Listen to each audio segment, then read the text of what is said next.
Okay, yeah, so I'm going to talk today then about some of the main ideas in my new book, Ghosts of My Life, which really in some ways runs parallel to, or is the other side of the kind of ideas that I deal with in capitalist realism, really. If capitalist realism was about the complete takeover of capital, of not only of culture and economy, but also of the psyche, then Ghosts of My Life deals with what was thwarted by that, the traces of the outside, the persistences of exteriority in this world completely dominated by capital. But what I'm going to do today really is bring you the bad news that you already know, which is I'm going to talk about music culture and perhaps UK music culture, especially as a symptom of temporal pathology or a temporal malaise, which can be understood at least two levels. One is the level of history itself and the sense of historicity.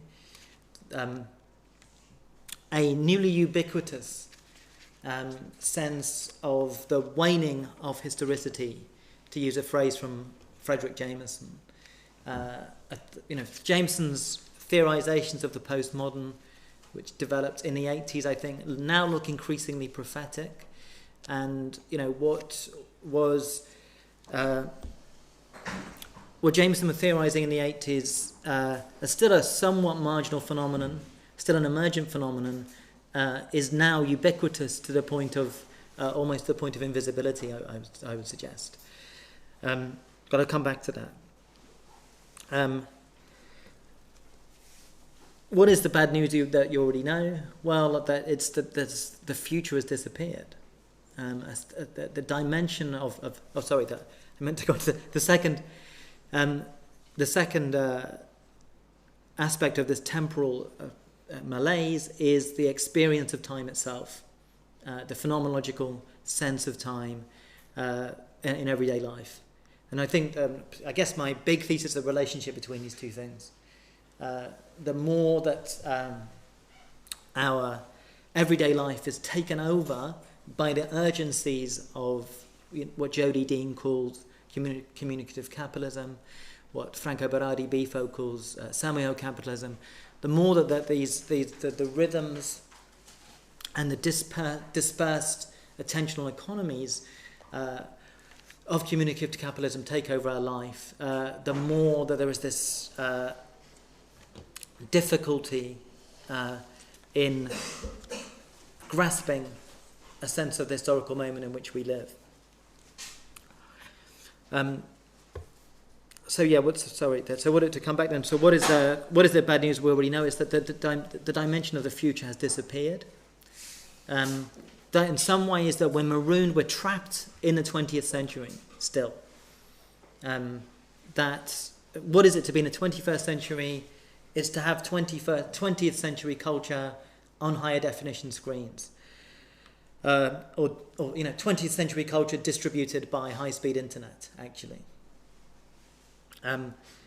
So there's a strange, what ought to be a strange sense of repetition, of a clotted or blocked time, a time that's in many respects slowed down or flattened or retarded or gone backwards, where the sense of a forward momentum of culture, which isn't the same as a progress. I'm not arguing that what has disappeared is a sense of the progressive in culture, as if somehow, 90s jungle had progressed above Robert Johnson. I'm not arguing that. What I'm arguing is that the thing that's disappeared is a sense of difference, or a sense of the specificity, the sense of culture belonging to a specific moment. That is what has disappeared in the 21st century. So there's now a feeling that nothing ever really dies, but that's not good. That means that we are assailed on all sides by kind of zombie forms which persist forever, by revivals. Anything can come back. Anything can come back. There's a kind of we might say an excessive tolerance for the archaic. But part of the problem is since the sense of historicity has waned, has declined, it's difficult to characterize anything as archaic anymore. What does it mean to say something's archaic in a situation when practically everything feels old? The phrase that captured this for me, and which I use at the start of Ghost of My Life from Franco Berardi, is the slow cancellation of the future. The slow cancellation of the future, I think, which captures not only that sense of termination, but the gradual nature of it. Of course, it's not that the future in culture disappears overnight. It withers. It drains away. But it's, at least in terms of music culture and in the UK context, I think we can say that this waning, this disappearance, this cancellation of the future started to become evident about a decade ago, and has intensified since then. And I think in that time, our expectations of music, which I'm treating as I say, symptomatic and as the most obvious example of this, but it's not as if this only applies to music. Our expectations have declined, and this flattening out of time has become more naturalized. I don't think we anymore expect music to sound like a radical break from the past. We expect music now, and culture more broadly, to be a quite subtle. If it's different, it'll be a subtle remodulation, a subtle reconfiguration that is available, that is available and understandable, accessible, only to initiates and aficionados largely. It won't be some gross sensational shift which is readily apparent to anybody. For Berardi, the slow cancellation of the future clearly is not just a cultural thing; it's also a political thing, and of course the sense of the disappearance of a political future, the sense of a future which would be radically different in political terms from today is also part of this. But it's also about the disappearance then of a certain linear sense of time, I think, a certain narrative of time,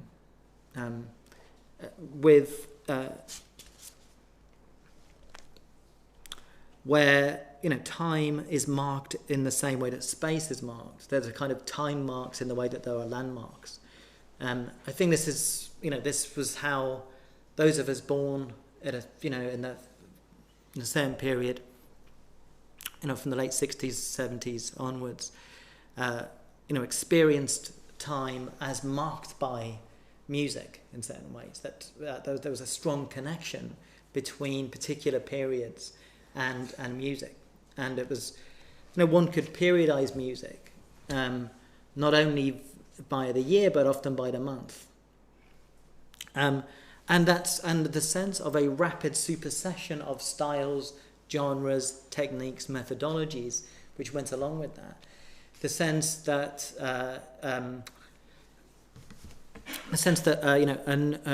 it was really experience of modernity through popular culture. And modernity, as theorized by someone like Marshall Berman, has this sense of permanent impermanence, as this sense that all the solid melts into air, that any particular form is temporary, evanescent. It will be overcome, it will be replaced, it will become obsolete. I think the way in which we experience that, not now in culture but in terms of technology, You know, the experience of modernity is now in terms of smartphones or iPhones.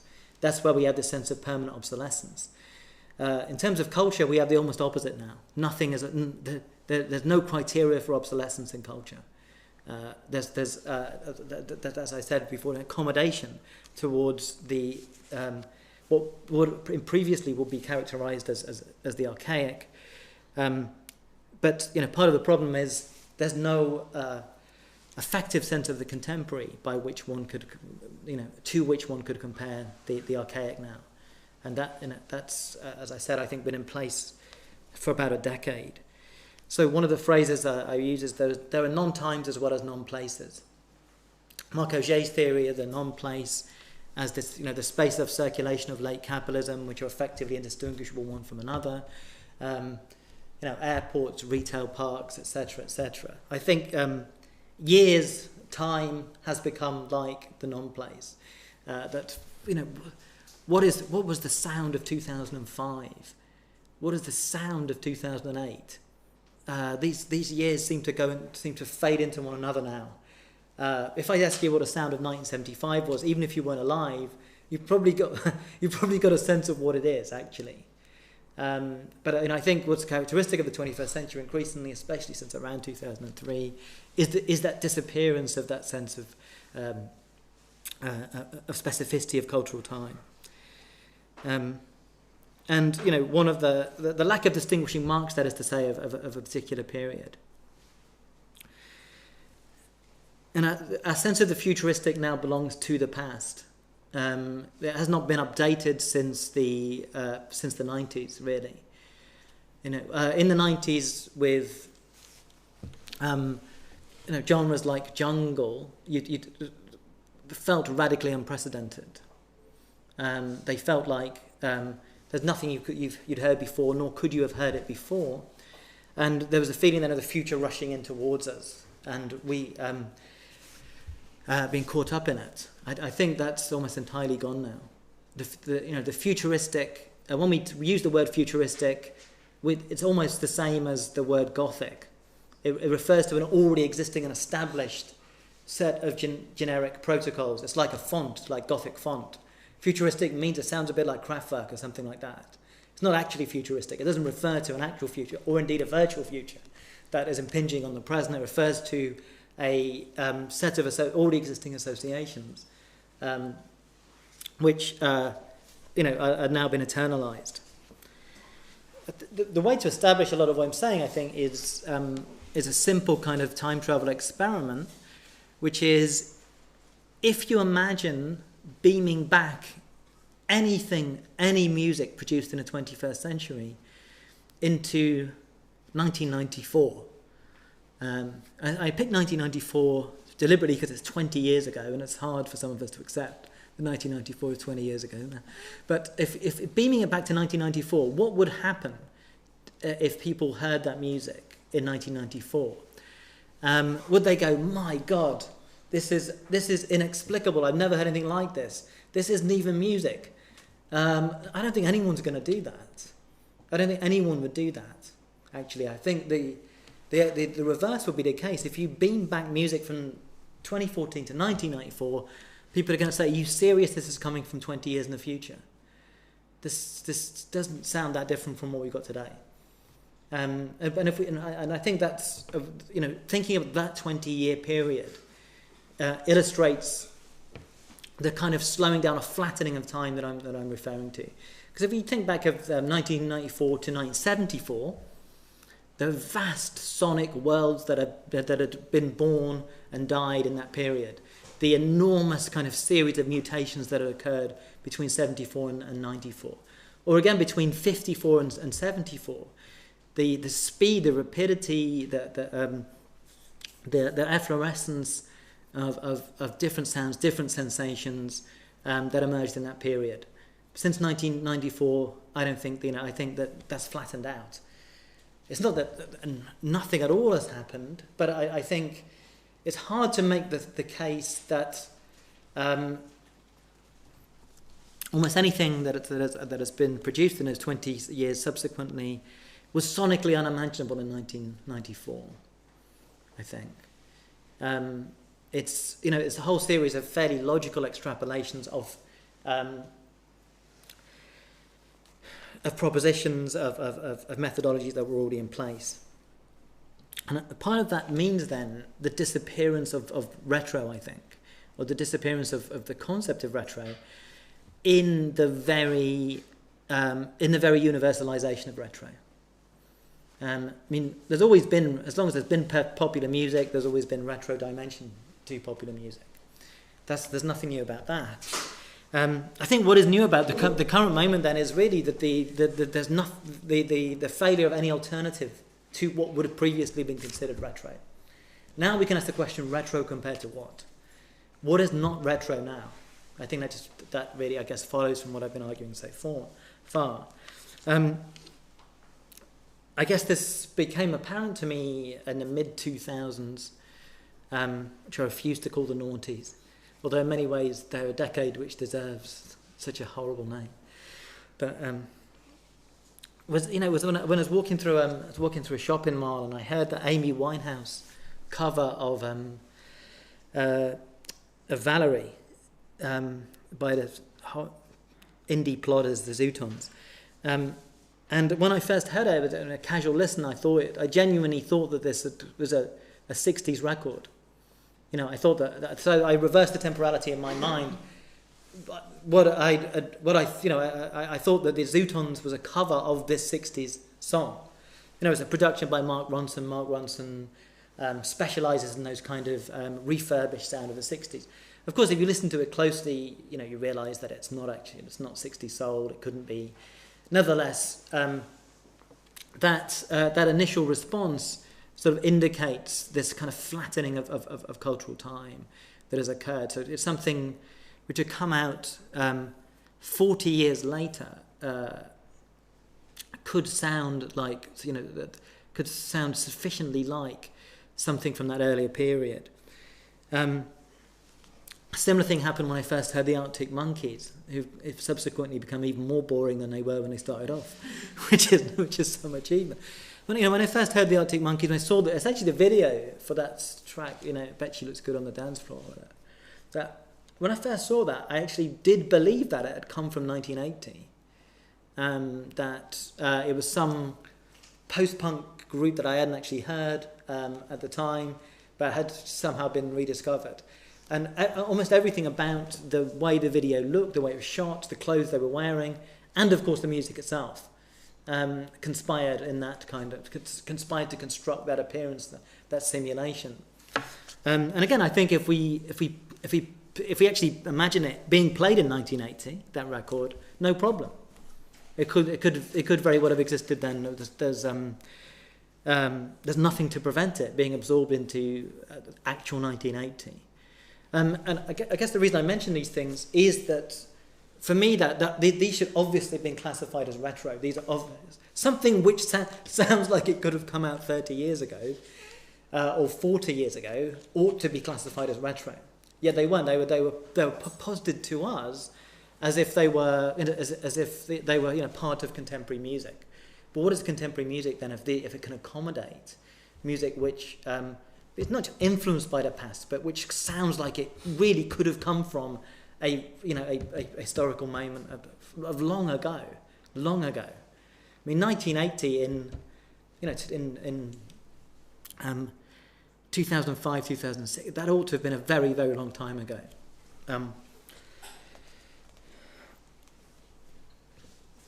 I think part of the reason for this is that we can see the 21st century in many ways as a disaster for musicians, actually. That a lot of the developments, of the key developments in the kind of music culture of the 21st century have not been good for musicians, ultimately. The key technological shifts, you could say, are to do with consumption and distribution of music rather than production of music.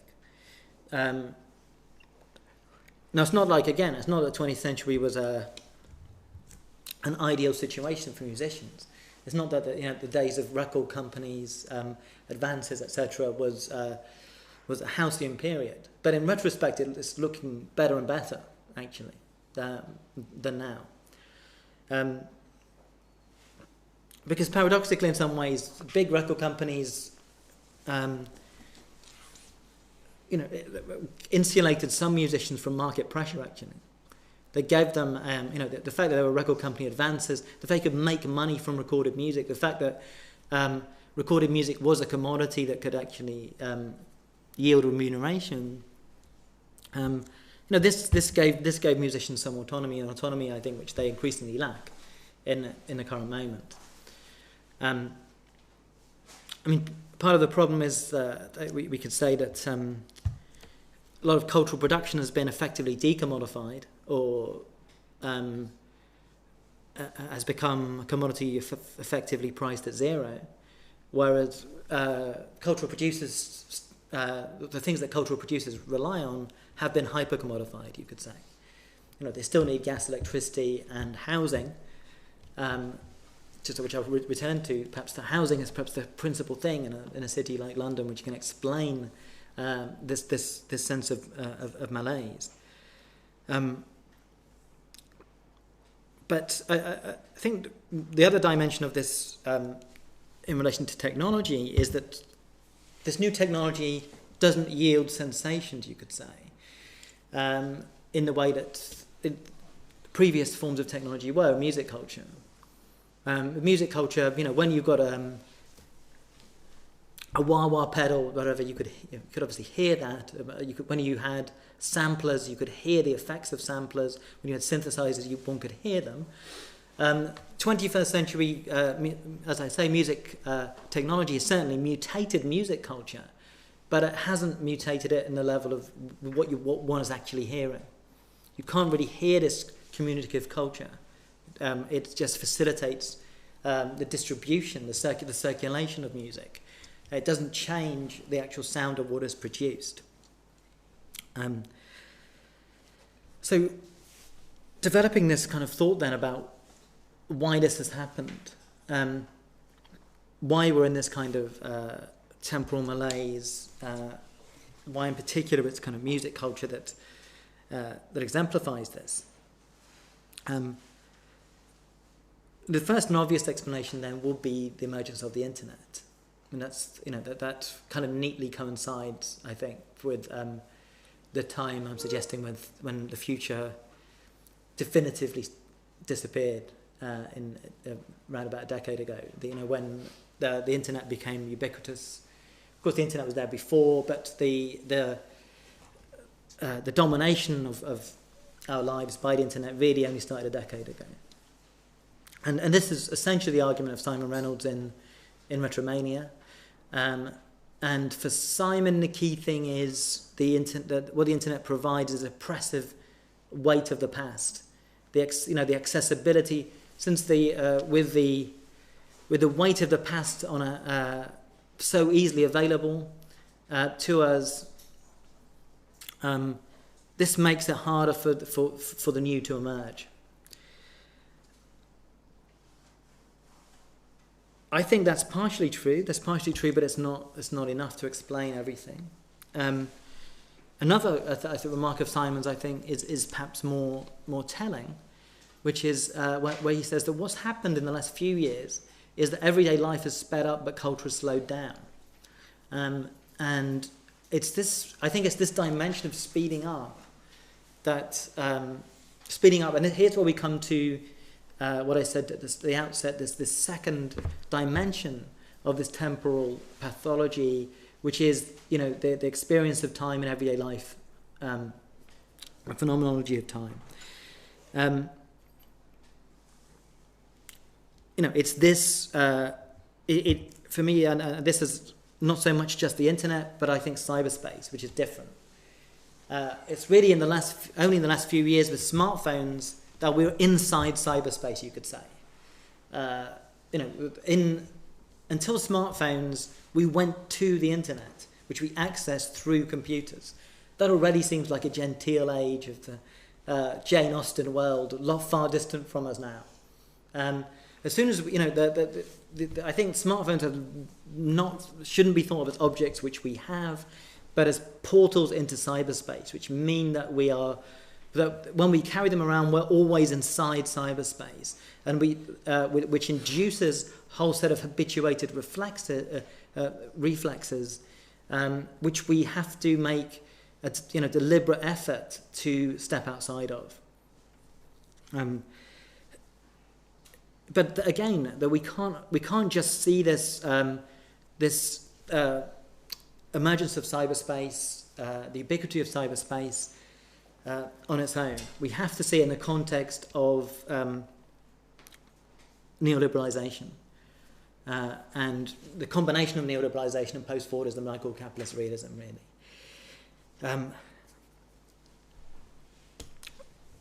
And so what I'd rather talk about, rather than cyberspace, is capitalist cyberspace. I think what we're inside is capitalist cyberspace. And this then has coincided in a country like the UK with the final eclipse of social democracy. And with it, I mean, what does that mean? It means the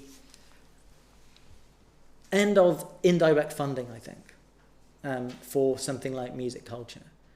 A lot of the major developments in music culture in the UK weren't directly funded by the state. It's hard to think of. Well, there are some examples actually but in terms of popular music, it wasn't direct funding by the state that made it possible, but indirect funding was certainly a key factor. The example of direct funding by the state would be things like BBC Radiophonic Workshop, etc., which where they were part of a kind of public service broadcasting remit.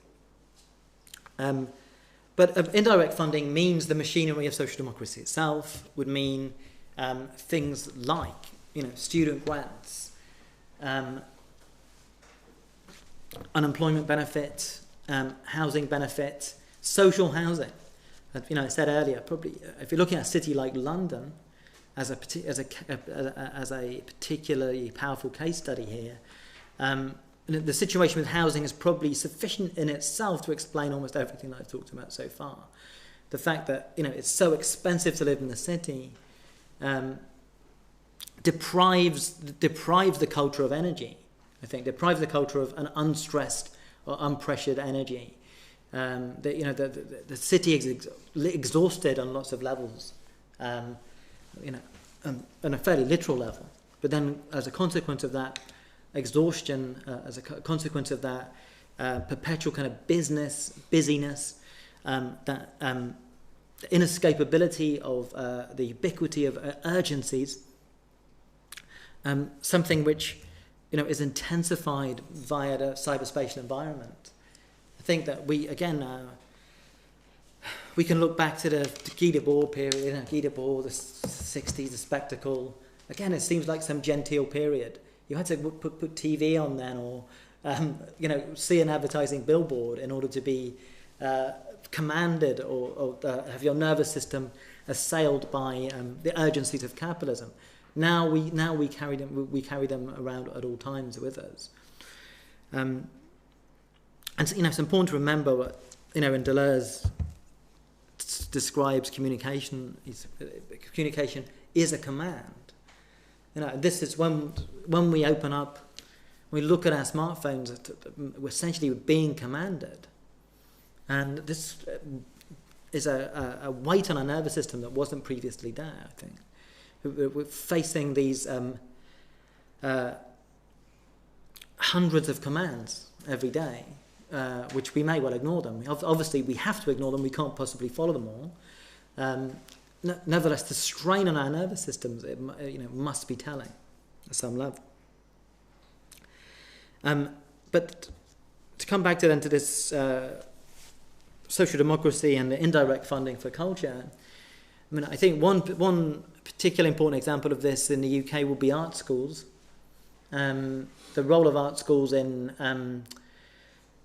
a lot of the major developments of music, certainly from the Beatles, the Who, up to post-punk, the art school was a major institution there. Again, it wasn't teaching this stuff directly. It wasn't teaching people to be in groups and make music. It wasn't about that. But the institution facilitated a circuit, and which was at a particular kind of class dimension to it. Really, art schools in that period were zones where the working class could go, and there was an encounter between the working class and the kind of established high culture, avant-garde or experimental art scene. And that encounter was highly productive for music culture, for popular music culture. And really, with the rise of neoliberalism, we've seen the dismantling of that culture and its conditions, really. The re-embourgeoisement of art schools, I guess, is what I'm talking about there. I guess what would once have happened was, if you were a working class kid and you said to your parents, "I'm going to art school," they'd say, "No, you're not. You're not wasting your time doing that. You could do something useful." But the student had a full grant, had no fees to pay, so he said, "I'm going anyway." With the introduction of high fees and increasingly high fees, that space of autonomy is not there. Which with the result that art schools are now, once again, as I said, dominated by the bourgeoisie in the UK.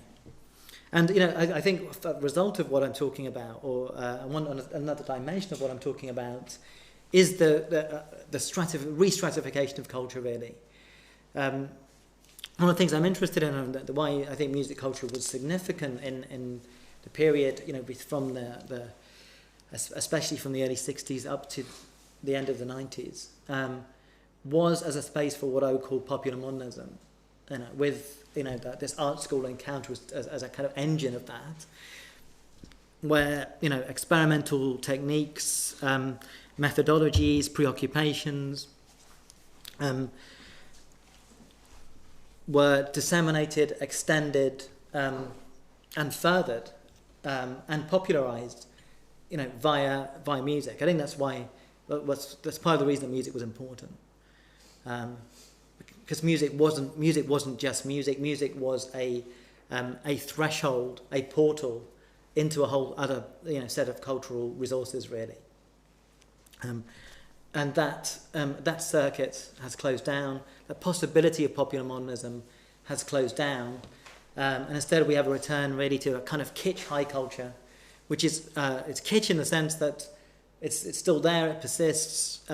But it's no longer capable of generating novelty, of producing the new, and a return to a kind of lumpen mass culture.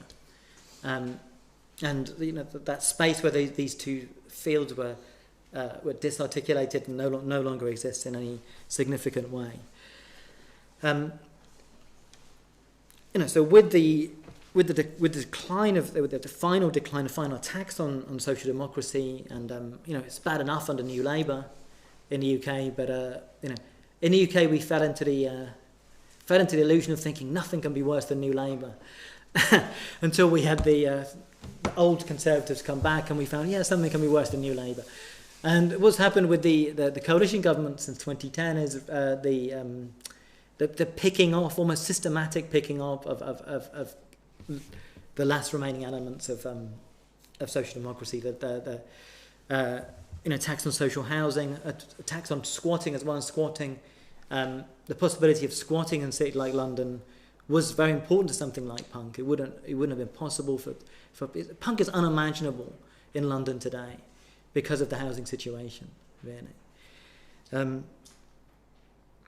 So I think the result of all this then is this embattled sense of time that at the everyday level. And the key thing was, I think the key thing of something like the art school experiment at that time was that that people were there was a space in the culture where people were freed up from the pressures of work, where they could pursue projects where they were going to lead, but where their immanent logic led them, not which was radically open. Those kind of spaces in culture, those times, that kind of space-time has radically atrophied now. The experience of what is to be a student in the UK is to be, as elsewhere, massively indebted, and often working lots of jobs, working more than one job. So that that's effectively closed out then this space of freedom from work and freedom from the immediate pressured time. And I think what this has also meant is the end of boredom. I think it's perhaps significant. Like we might look back upon boredom as a somewhat utopian proposition now, in many ways. The dialectics of boredom coming out of the situationists and going into punk. What are the politics of boredom? The idea of boredom as a kind of existential challenge. That boredom presents us with the blankness of death. The necessity for us to actually do something. It's a kind of existential injunction. That's been eliminated now. That boredom 1.0 no longer exists. I'd say we're now in a period. My slogan for this would be: no one is bored, everything is boring. That why? What do I mean by that? Well, no one is bored because we're all inundated by micro-stimuli, and seamless micro-stimuli. So the point of we're at a bus stop where you previously would have been bored, now, what is the first thing we do? We reach for our phones in order to cover over the kind of terror of boredom. But it doesn't really get rid of, that gets rid of our experience of boredom, but it doesn't stop things being boring. I think the particular lure of a lot of 21st century culture is this mixture of curiosity and boredom at the same time. We're sort of bored even as we're curious about things, actually. that kind of engine of, as we're kind of insomniacally drifting through social media at night, we're kind of, at some level, we're bored even while we're kind of curious. But since there's no reprieve from the urgencies of cyberspace, that's what I mean by no one is bored. We don't have the freedom to be bored anymore, because on another level we're tethered in. We're kind of we're fascinated even as we are bored. We're distracted from our own boredom. We're distracted from the boring nature of things by the fact that we're always we're subject to these kind of idiotic compulsion. And again, I think that a lot of Bifo's work on this is very important. The inundation of the nervous system by stimuli. Producing this insomniac state of where it's no longer possible to dream anymore. And actually, there's quite an interesting post on the Plan C website from this anonymous group called the Institute of Precarious Consciousness or something like that, where they argue we've really shifted from an age of boredom, to an age of anxiety. That with Fordism, the previous regime, dominant regime in capitalism, presented the problem of boredom. You're in a factory for 40 years. That's boring. You don't want to do it. Capitalism solved that problem. It solved it in a way that always solves everything via kind of the fairy tale genie solution, which is okay. You don't want to be bored. I'll make sure you're not bored. You'll be anxious forever. And this the kind of that's this sense of kind of universal anxiety. I think is another thing which prevents us from experiencing boredom anymore, which doesn't stop culture being boring. Culture is boring, but there's no one who isn't preoccupied all the time who can access this boredom. So I think what this calls for then is a politics of time and understanding these different quantitative experiences of time and how they this is the attack on that unpressured, unstressed, that time free of urgencies is part of the domination of capitalism over culture at the moment. And one can almost posit this as a metaphysical level struggle. There's a set of forces that want us to be permanently anxious, permanently have our attention permanently fragmented, permanently dispersed. And that is definitely winning. That's the dominant force at the moment. Against another kind of sense of time, another kind of attractor, which is, where towards this unpressured, expansive, more open sense of time, which is now kind of radically fugitive. I think it's very, very hard to get hold of that. In particular, in a city like London, which I think London is a kind of doubling that, like, everything's clotted anyway by the fact that everything's so difficult, overcrowded, expensive. It's like cyberspace in physical form in lots of ways. And then on top of that, you've got the actual experience of cyberspace, and everyone tethered and tranced by their phones as a means to escape it, but also to kind of perpetuate it.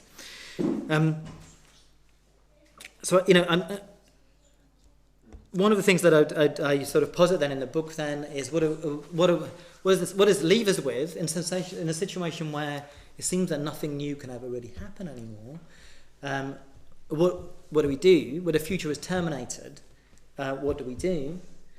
An important thing to stress here is not to take is not to adopt a too easily nostalgic perspective, where we say, well, yes, everything was great in the 70s, 80s, 90s, now things are really bad. Although I think, nostalgia is easily criticised when the opposite is far less criticised, which is, a certain credulousness about the present, actually. It seems to me more of a problem than nostalgia, actually.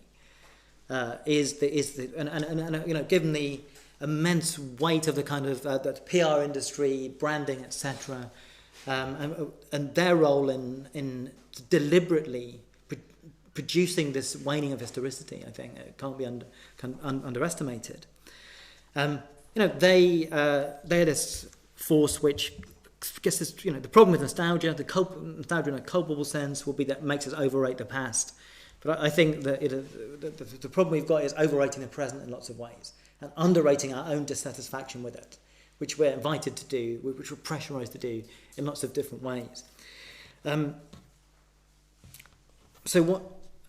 Rather than invoking an actually existent past and comparing it with the present, I think the point from which we can criticise the current moment, the point at which it can be found wanting, is in terms of the futures that were projected from the 20th century, not the actual existing past. That it's the shocking difference between what we thought might have happened and what actually has happened, which can be revealed by that experiment I suggested, where we beam back something in time. And in the face of that, I think we're almost offered an opposition between a certain kind of politicized melancholia and depression, actually, which is not necessarily that nice a choice at the moment. But I mean, okay, what I mean by politicized melancholia would be a refusal to adjust to the present moment, a refusal to adjust to this, to say, I can't accept this. And that's fundamentally what I feel when I turn on the radio, actually. I turn it on, I sort of quite like this, whatever track it is, sort of quite like it, but it's not acceptable. This I can't adjust to the fact that this sounds like it could have come out 20 years ago. It isn't just boring rock music now; it's dance music as well. Whatever. You can't adjust to it, and even if it's going to carry on forever, I think I'm gonna refuse to adjust to a time when it's acceptable for things to be so anachronistic. The alternative to that, I think, is a kind of just depression, is a kind of naturalized depression, where we just accept that nothing new is ever going to happen, but it's not a problem anymore. And often this logic of depression takes over, where not even people say, well, nothing new is going to happen now, so what? Did anything new ever happen in the past anyway? It's kind of overrated. Things weren't really that new ever before. We start bargaining ourselves down, not only about the present, but about anything that's ever happened before. So I suggest that this is, that's part of the overrating of the present, actually, in certain ways, is that those tendencies. So one of the things I explore in the book then is these strains of melancholic maladjustment as one strategy for the refusal of a present which is not really a present, and refusal of the failure of the future. And one of the threads that I try and pull on is this longing, this yearning for a future in conditions where the future can't be delivered. I guess I think that is the authentic articulation in the present. Is not, one can't by force of will alone create a sense of the future. We have to accept that the conditions which allowed a sense of futurity, have really been attacked, and its voluntaristic action can't put that right. Have really been attacked. They've really radically deteriorated. Yet, if we're not to accede, if we're not to completely submit to this present where the future has disappeared, what remains is a certain set of longings, yearnings, etc. And it's a kind of fidelity to those yearnings and longings that is one of the things that I track in the book, really. Okay, we'll leave it there if that seems a good point to end on, if that's okay. Okay, well, thanks everybody.